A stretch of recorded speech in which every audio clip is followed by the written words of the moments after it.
கனடாவின் new Brunswick மாகாணத்தையே 1980களில் நடுங்க வைத்த மான்ஸ்டர் ஆஃப் த மிரமிச்சி என்று அழைக்கப்படும் தொடர் கொலைக்காரன் அலன் லீகர் தனது 78வது வயதில் சிறையில் உயிரிழந்தார்.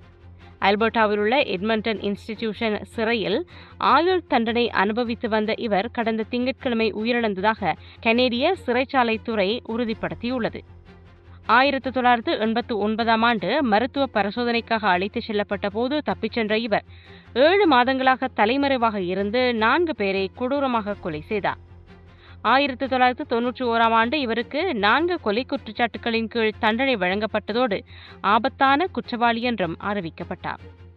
கடந்த ஆண்டு இறுதியில் இவர் முன்வைத்த பிணை கோரிக்கை சமூகத்துக்கு இன்னும் அச்சுறுத்தலாக இருப்பதாக கூறி நிராகரிக்கப்பட்டது. இவரது மரணம் குறித்து முறையான விசாரணை நடத்தப்படும் என்று அதிகாரிகள் தெரிவித்துள்ளனர். ஒரு கொடூரமான காலகட்டம் முடிவுக்கு வந்திருப்பதாக அப்பகுதி மக்கள் கருத்து தெரிவித்துள்ளனர்.